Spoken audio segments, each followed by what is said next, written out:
Atra-Hasis, Tablet 1. When the gods, instead of man, did the work, bore the loads, the gods' load was too great, the work too hard, the trouble too much. The great Anunnaki made the Igigi carry the workload sevenfold. Anu, their father, was king. Their counselor warrior, Enlil. Their chamberlain was Ninurta. Their canal controller, Enki. They took the box of lots, cast the lots. The gods made the division. Anu went up to the sky, and Enlil took the earth for his people. The bolt which bars the sea was assigned to far-sighted Enki. When Anu had gone up to the sky, and the gods of the Apsu had gone below, the Anunnaki of the sky made the Igigi bear the workload. The gods had to dig out canals, had to clear channels, the lifelines of the land. The Igigi had to dig out canals, had to clear channels, the lifelines of the land. The gods dug out the Tigris riverbed, and then dug out the Euphrates.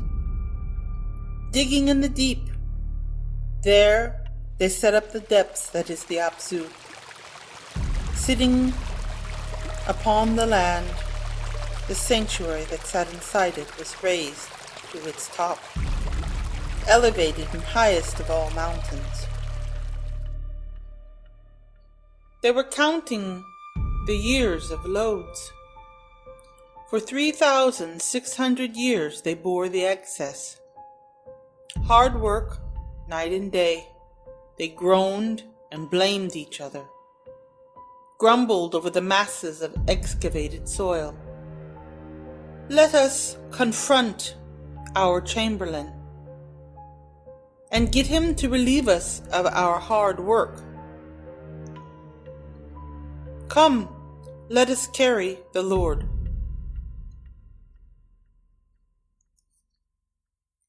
The counselor of gods, the warrior from his dwelling. Come, let us carry Enlil.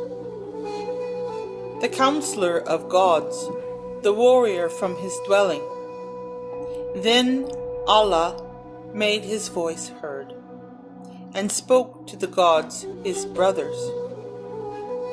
Come, let us carry the counselor of gods, the warrior from his dwelling. Come, let us carry Enlil, the counselor of gods, the warrior from his dwelling.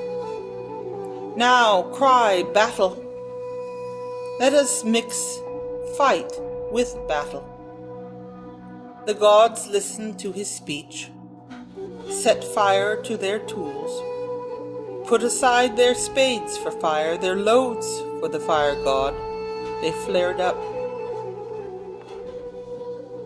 When they reached the gate of warrior Enlil's dwelling, it was night, the middle watch. The house was surrounded. The god had not realized. It was night, the middle watch. Ikor was surrounded. Enlil had not realized. Yet Kalakal was attentive and had it closed.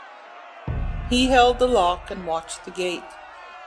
Kalakal roused Nusku. They listened to the noise of the Igigi. And then Nusku roused his master, made him get out of bed. My lord, your house is surrounded. A rabble is running around your door. Enlil, Your house is surrounded. A rabble is running around your door. Enlil had weapons brought to his dwelling. Enlil made his voice heard and spoke to the vizier Nusku. Nusku, bar your door. Take up your weapons and stand in front of me. Nusku barred his door, took up his weapons and stood in front of Enlil. Nusku made his voice heard and spoke to the warrior Enlil. "O my lord, your face is sallow as tamarisk.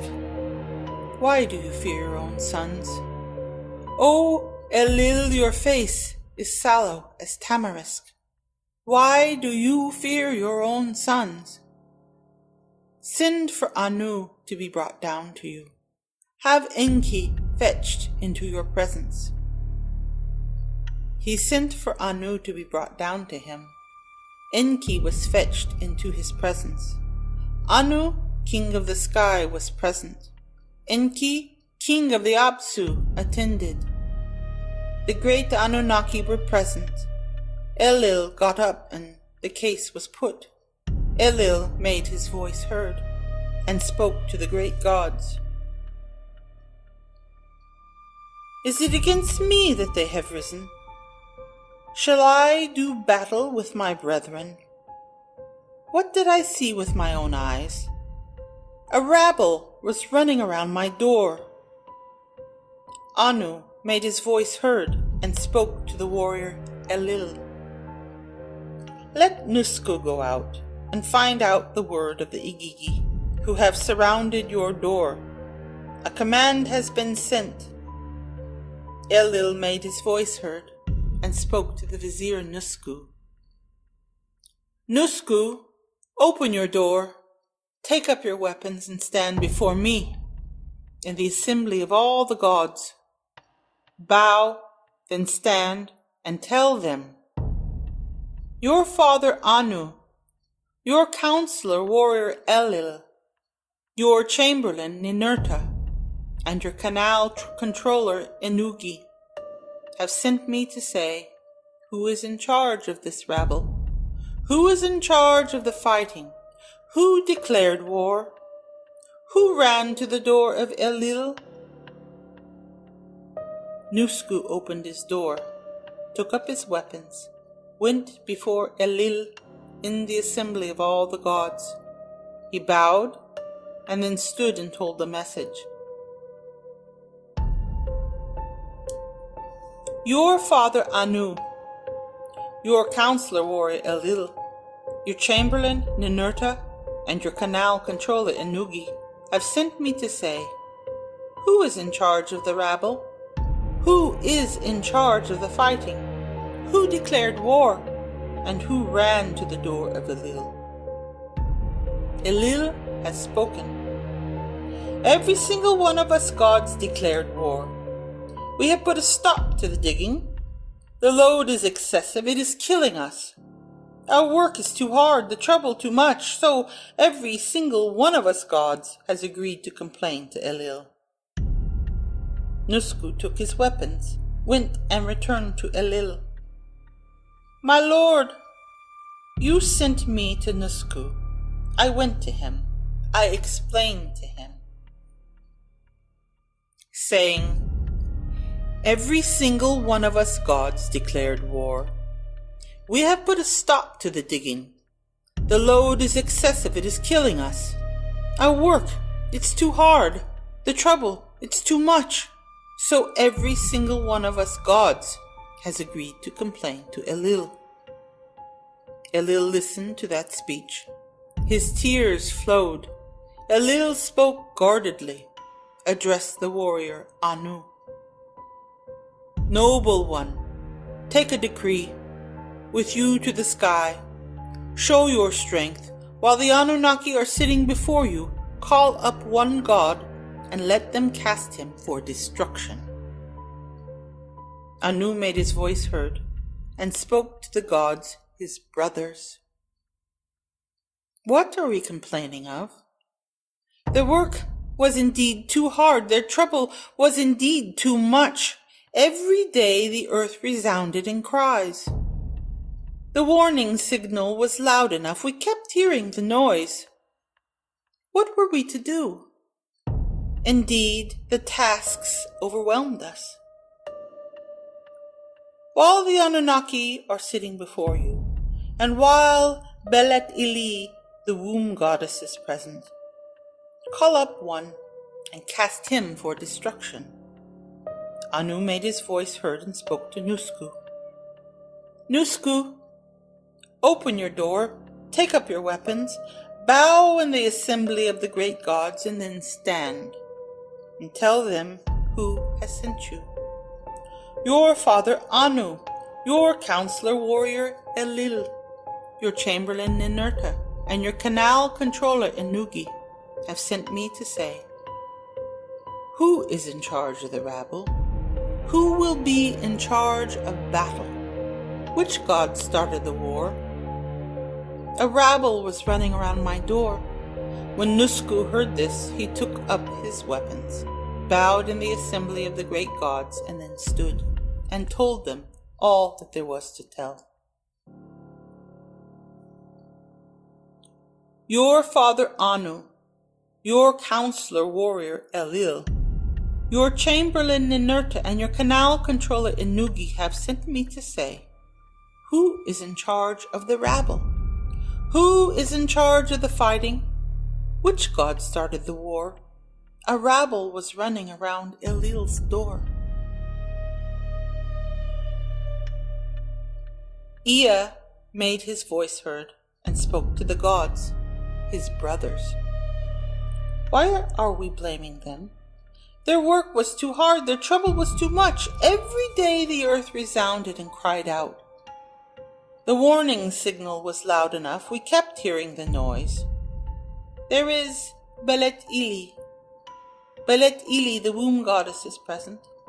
Let her create primeval man, so that he may bear the yoke, the work of Enlil. Let man bear the load of the gods. Belet-Ili, the womb goddess, is present. Let the womb goddess create offspring, and let the man bear the load of the gods.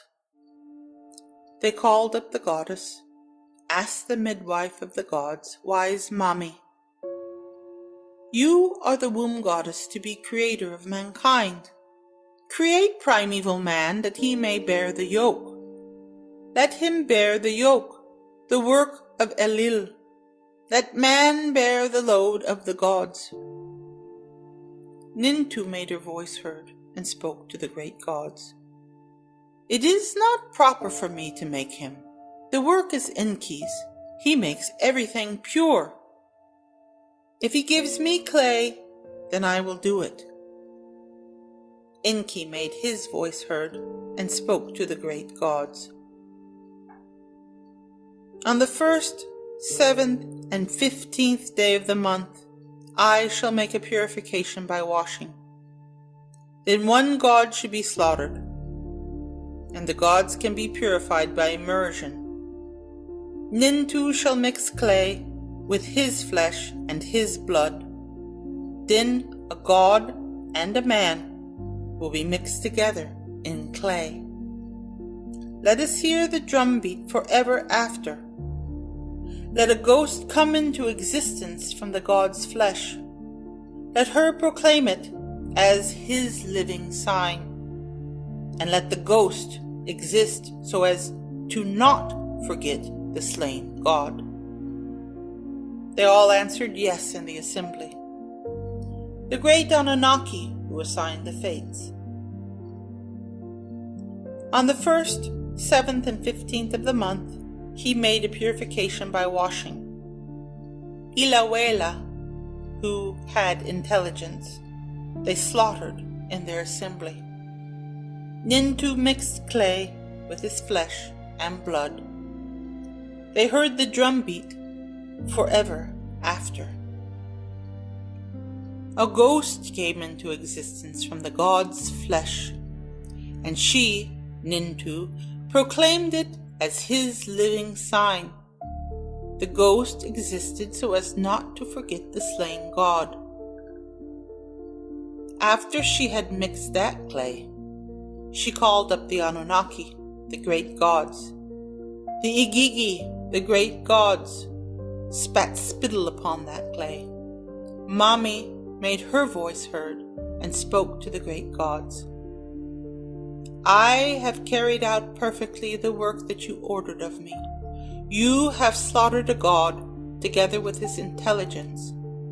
I have relieved you of your hard work. I have imposed your load on man. You have bestowed noise on mankind. I have undone the fetter and granted freedom. They listened to this speech of hers and were freed from anxiety, and they kissed her feet. We used to call you Mommy, but now your name shall be Mistress of all Gods.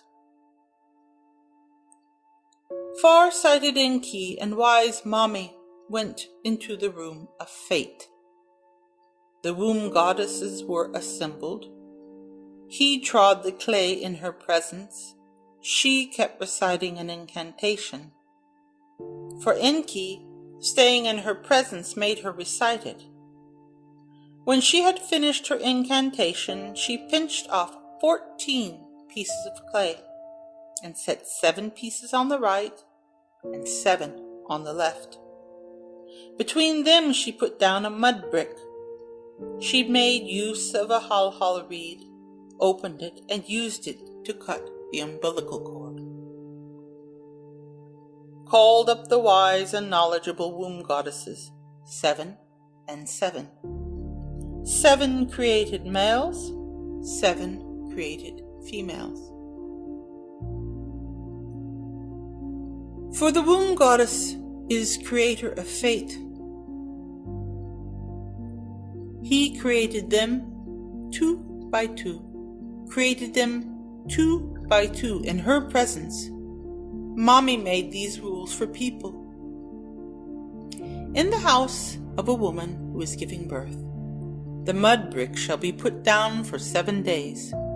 Belet Ili, wise Mommy, shall be honored.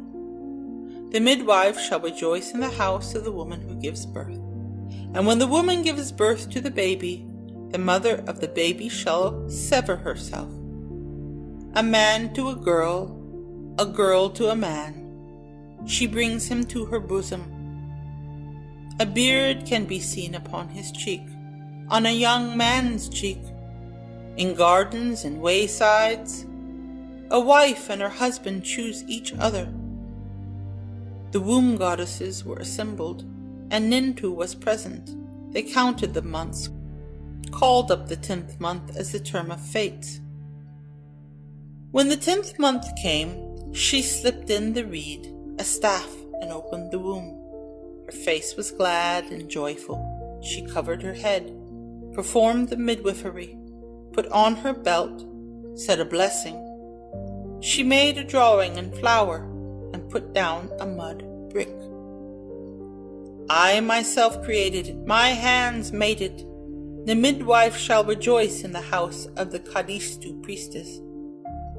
Wherever woman gives birth, and the baby's mother severs herself, the mud brick shall be put down for 9 days. Nintu, the womb goddess, shall be honored. She shall call their goddess Mami. She shall be the womb goddess. Lay down the linen cloth. When the bed is laid out in their house, a wife and her husband shall choose each other.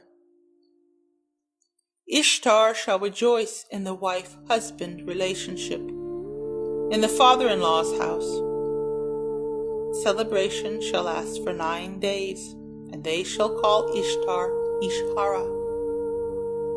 On the 15th day, the fixed time of fate, she shall call out to Ishara. A man shall come into his wife, clean the home in preparation. The son to his father comes. They sit and speak. They took hold of implements, made new picks and spades, made big canals to feed people and sustain the gods.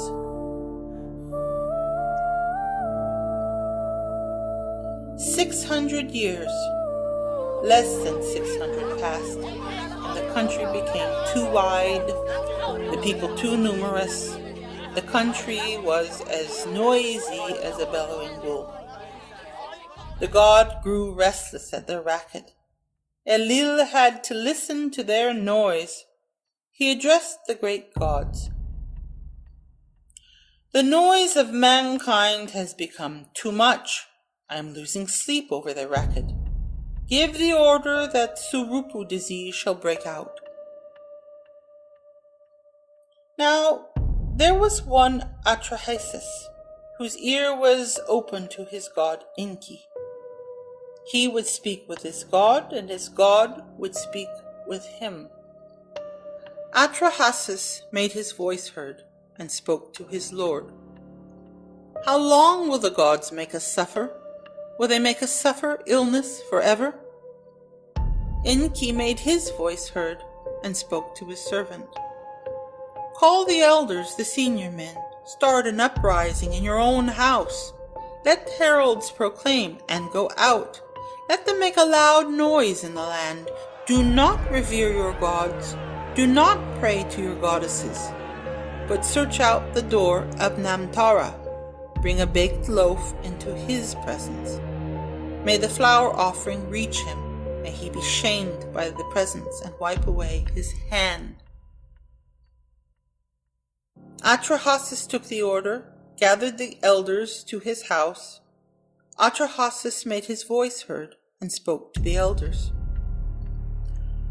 "I have called the elders, the senior men. Start an uprising in your own house. Let heralds proclaim and go out. Let them make a loud noise in the land. Do not revere your gods. Do not pray to your goddesses. Search out the door of Namtara. Bring a baked loaf into his presence. May the flour offering reach him, and may he be shamed by the presence and wipe away his hand." The elders listened to his speech. They built a temple for Namtara in the city, and the heralds proclaimed. They made a loud noise in the land. They did not revere their god. They did not pray to their goddess, but searched out the door of Namtara, brought a baked loaf into his presence. The flour offering reached him, and he was shamed by their presence, and wiped away his hand. The Surupu disease left them, and the gods went back to their regular offerings. 600 years, less than 600 passed. Tablet 2. 600 years, less than 600 passed, and the country became too wide, the people too numerous. The country was as noisy as a bellowing bull. The god grew restless at their clamor. Enlil had to listen to their noise. He addressed the great gods.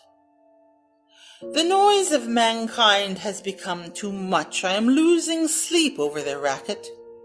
Cut off food supplies to the people. Let the vegetation be too scant for their hunger, and let Adad wipe away his rain. Below, let no flood water flow from the springs. Let wind go, let it strip the ground bare.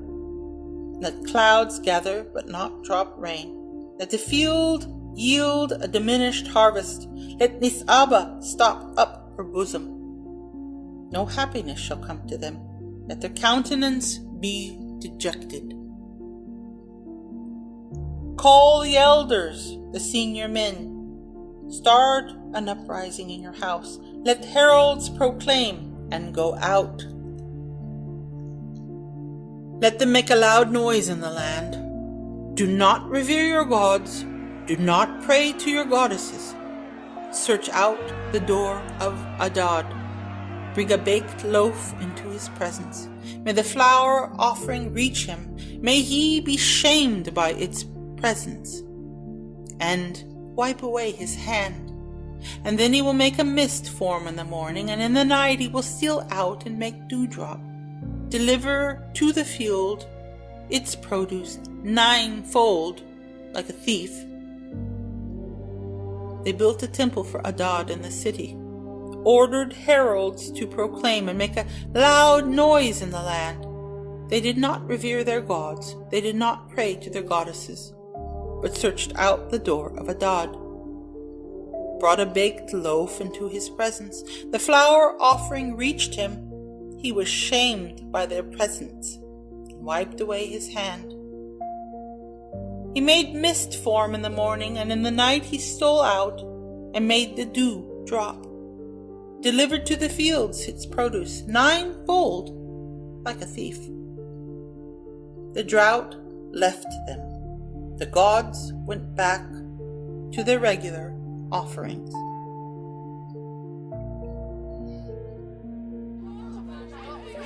Not 3 epochs had passed. The country became too wide and the people too numerous. The country was as noisy as a bellowing bull. The gods grew restless at their noise.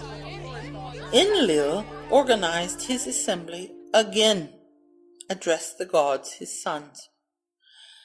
The noise of mankind has become too much. Sleep cannot overtake me because of their racket. Command that Anu and Adad keep the air above the earth locked. Sin and Nergal keep the middle earth locked. As for the bolt that bars the sea, Ea with his Lamu creatures shall keep it locked. He ordered that Anu and Adad kept the air above the earth locked.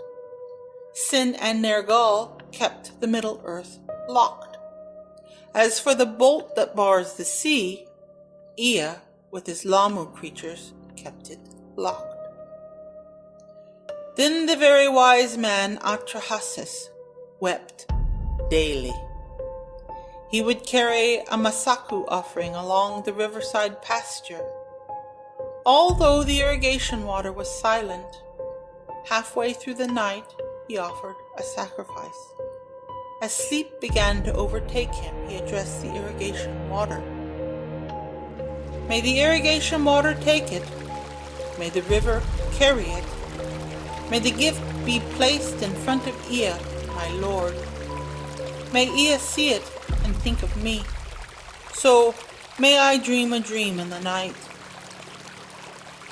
When he had sent the message by water, he sat facing the river. He wept, facing the water. The man wept, facing the river. As his plea went down to the Apsu, then Ea heard his voice. He summoned his Lamu creatures and addressed them.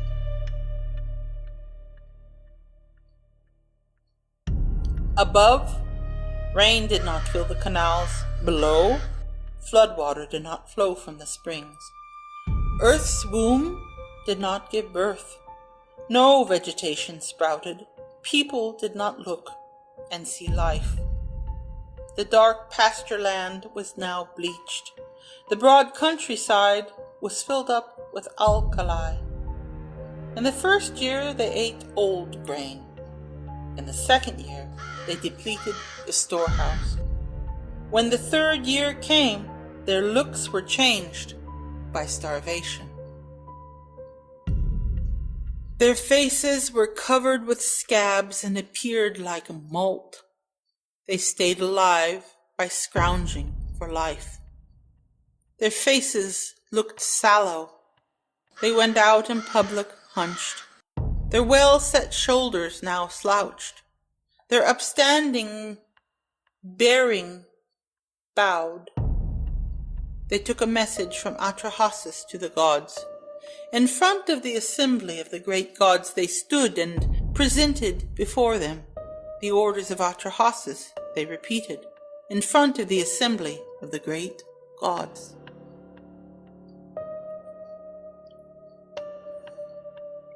"600 years, less than 600 years, had passed. The country became too wide, the people too numerous. He grew restless at their noise. Sleep could not overtake him because of their racket. Enlil organized his assembly, addressed the gods, his sons.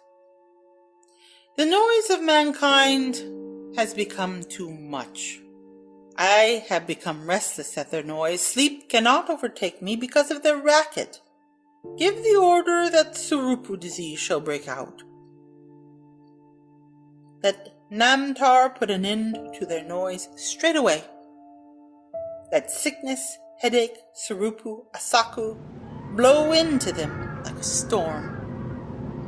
They gave the order, and Surupu disease did break out.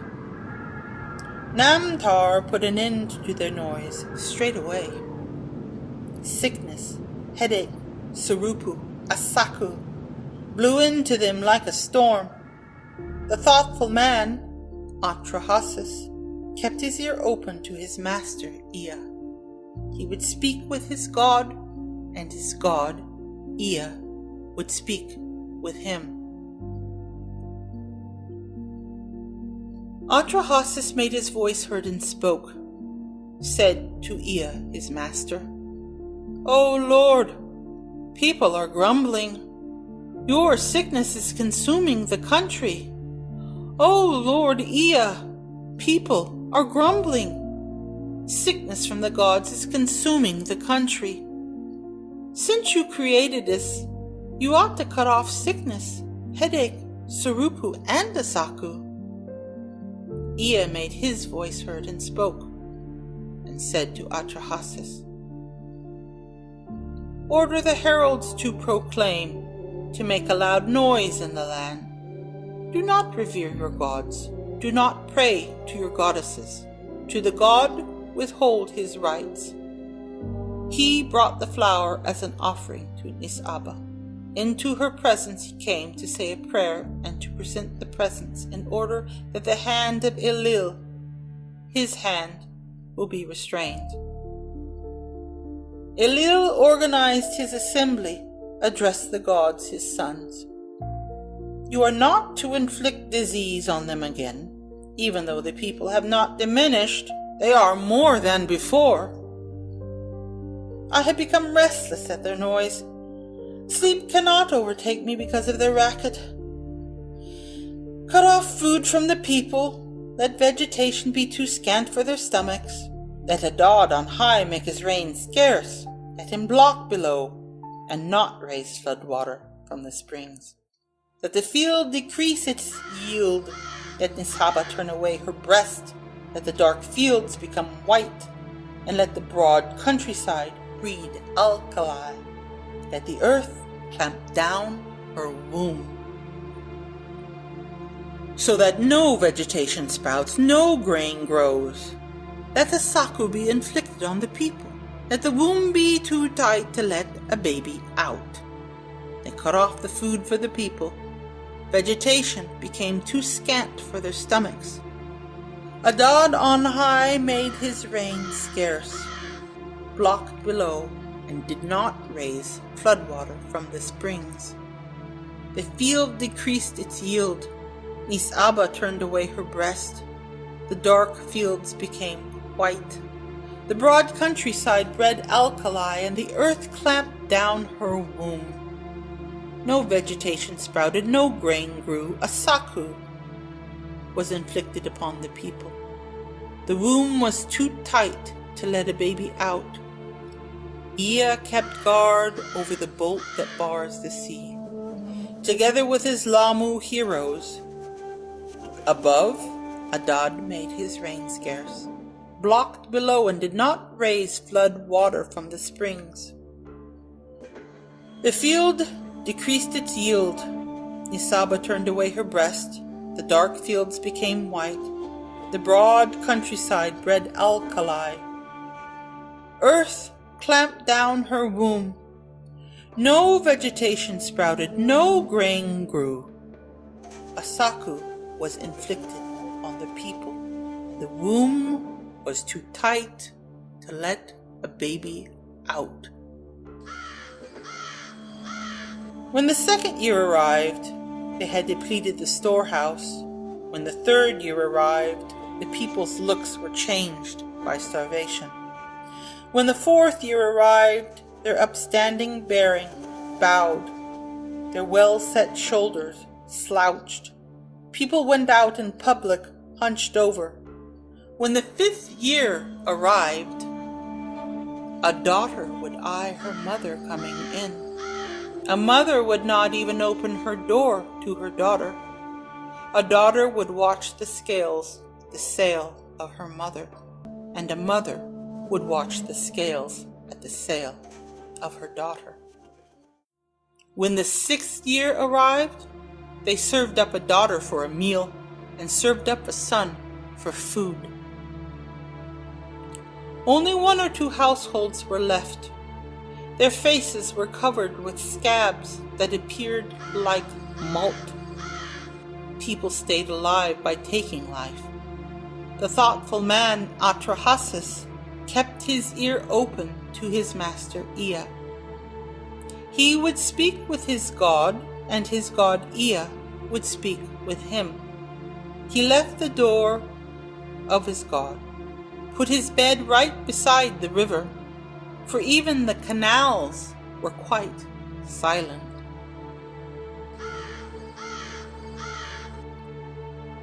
When the second year arrived, they had depleted the storehouse. When the third year arrived, the people's looks were changed by starvation. When the fourth year arrived, their upstanding bearing bowed, their well-set shoulders slouched. People went out in public hunched over, and when the fifth year arrived, a daughter would eye her mother coming in, and a mother would not even open her door to her daughter. A daughter would watch the scales at the sale of her mother, and a mother would watch the scales at the sale of her daughter. When the sixth year arrived, they served up a daughter for a meal and served up a son as food. Only one or two households were left. Their faces were covered with scabs appearing like malt. The people stayed alive by taking life. They took a message to their lord, entered and presented it. The order of Atrahasis was spoken, saying, "How long shall we be forced to suffer?" He, Enlil, was furious with the Igigi. "We, the great Anuna, all of us agreed together on a plan. Anu and Adad were to guard above. I was to guard the earth below. Where Enki went, he was to undo the chain and set us free. He was to release produce for the people. He was to exercise control by holding the balance." Enlil made his voice heard and spoke to the vizier Nusku. "Have the 50 Lamu heroes gone and fetched for me? Have them brought into my presence." The 50 Lamu heroes were fetched for him. The warrior Enlil addressed them. "We, the great Anuna, all of us, agreed together on a plan. Anu and Adad were to guard above. I was to guard the earth below. Where you went, you were to undo the chain and set us free. You were to release produce for the people. You were to exercise control by holding the balance." The warrior Enlil continued to speak. "Adad made his rain pour down. His rain filled the pasture land. Now do not feed his people, and do not give Nisaba's corn, luxury for people to eat." Then the god grew anxious as he sat. In the god's assembly, worry gnawed at him. Enki grew anxious as he sat. In the god's assembly, worry gnawed at him. They were all furious with each other, Enki and Enlil. We, the great Anuna, all of us agreed together on a plan. Anu and Adad were to guard above. I was to guard the earth below, where you went. You were to undo the chain and set us free. You were to release produce for the people. You were to exercise control by holding a balance. The warrior Elil continued to speak. You imposed your loads on man. You bestowed noise on mankind. You slaughtered a god together with his intelligence. You must proceed and create a flood. It is indeed your power that shall be used against your people. You agreed to the wrong plan. Have it reversed. Let us make far-sighted Enki swear to us an oath. Enki made his voice heard and spoke to his brother gods. Why should you make me swear an oath? Why should I use my power against my people? The flood that you mentioned to me, what is it? I don't even know. Could I give birth to a flood? That is Elil's kind of work. Let him choose what he will do. Let Shulat and Hanish march ahead. Let Erakal pull out the mooring poles. Let Ninurta march. Let him make the weirs overflow. The assembly gathered together. Do not listen to him. The gods gave an explicit command. Elil performed a bad deed to the people. Atrahasis made his voice heard and spoke to his master.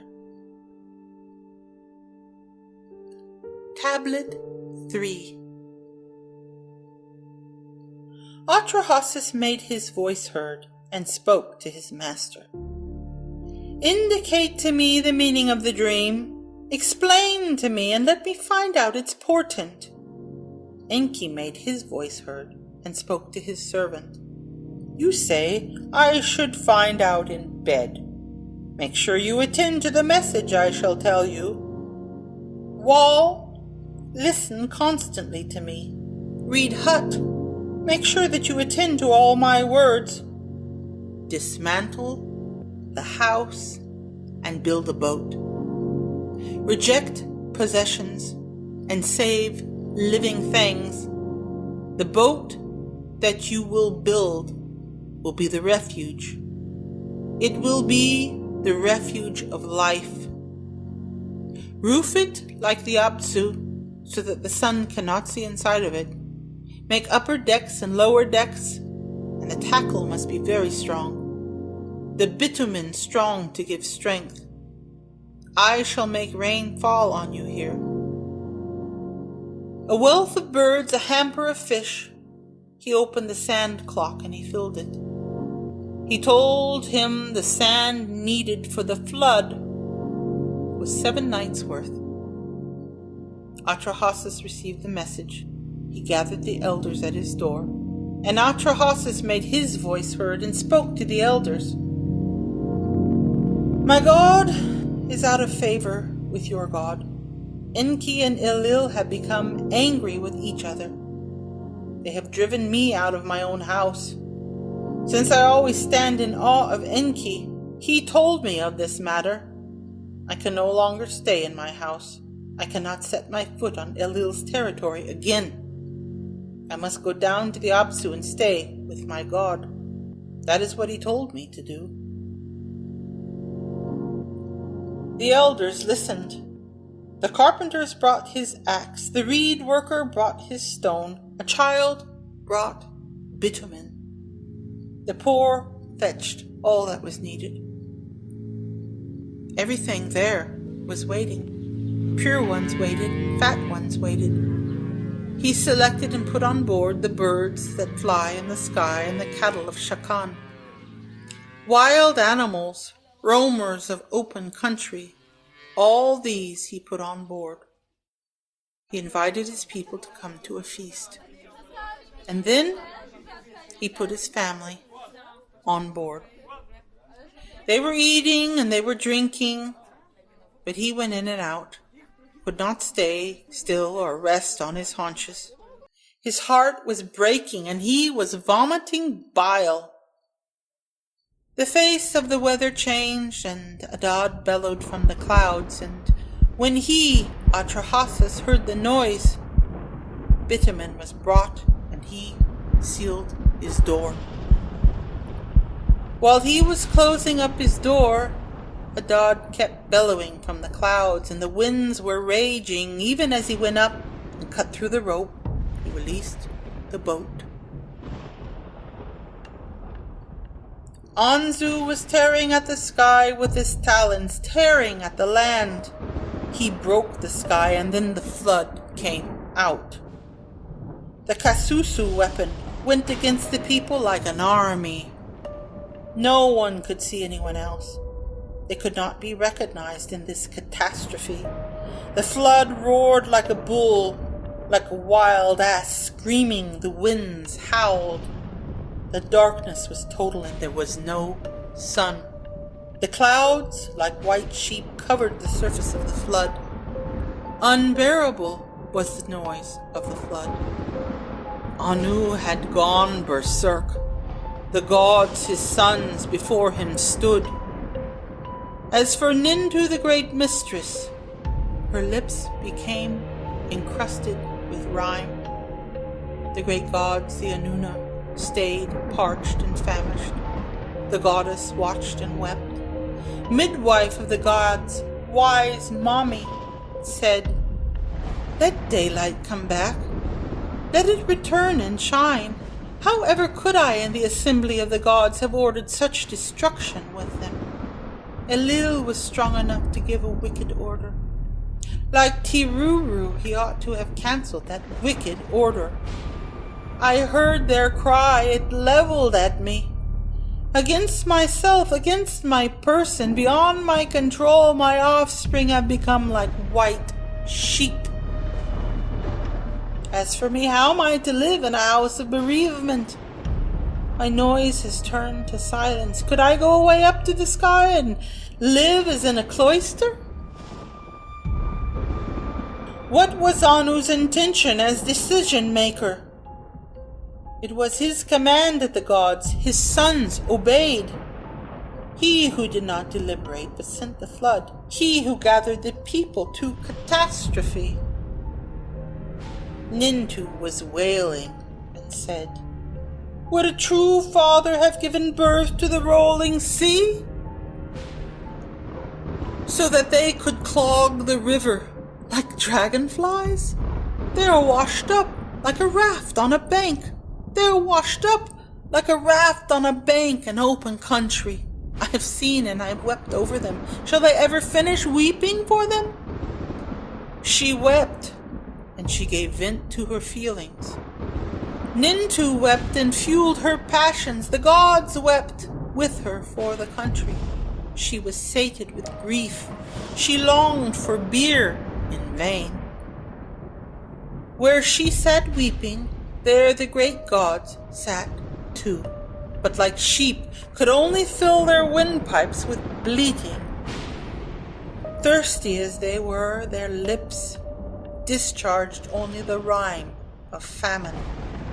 For 7 days and 7 nights, the torrent, storm, and flood came on. And then, after a time, it ceased, and the boat came to rest. Atra-Hasis put down the offering. He put down the offering and provided food for the gods. The gods smelled the fragrance, and they gathered like flies over the offering. When they had eaten the offering, Nintu got up and blamed them all. Whatever came over Anu who makes decisions? Did Elil dare to come for the smoke offering? Those two who did not deliberate but sent the flood gathered the people to catastrophe. You agreed to destruction, and now their bright faces are dark forever. Then she went up to the big flies which Anu had made and declared before the gods, "His grief is mine. My destiny goes with his. He must deliver me from evil and appease me. Let me go out into the morning. Let these flies be the lapis lazuli of my necklace. by which I may remember it daily and forever. The warrior Elil spotted the boat and was furious with the Igigi. We, the great Anuna, all of us agreed together on an oath. No form of life should ever have escaped. How did any man survive the catastrophe? Anu made his voice heard and spoke to the warrior Elil. Who but Enki would do this? And he made sure that the reed hut disclosed the order. Enki made his voice heard and spoke to the great gods. I did it in defiance of you. I made sure life was preserved. Exact your punishment from this sinner, and whoever contradicts your order shall be punished. I have given vent to my feelings. Ilil made his voice heard and spoke to far-sighted Enki. Come, summon into the womb goddess. Confer with each other in the assembly. Enki made his voice heard and spoke to the womb goddess, Nintu. You are the womb goddess who decrees destinies, life giver to the people. Let 1/3 of them be decreed to live, let another third of them be decreed to die. In addition, let there be 1/3 of the people. Among the people, the woman who gives birth yet does not give birth successfully. Let there be the Pasitu demon among the people to snatch the baby from its mother's lap. Establish Ugbabtu into Egisitu women. They too shall be taboo and thus control childbirth. This is how we sent the flood. But a man survived the catastrophe. You are the counselor of the gods. On your orders I created conflict. Let the Igigi listen to this song in order to praise you, and let them record your greatness. I shall sing of the flood to all people. Listen. This is the end of the 3rd tablet. And the gods instead of man. It's 390 lines. A total of 1,245. For the 3 tablets, hand of Ipik Aya, junior scribe. Month Ayer.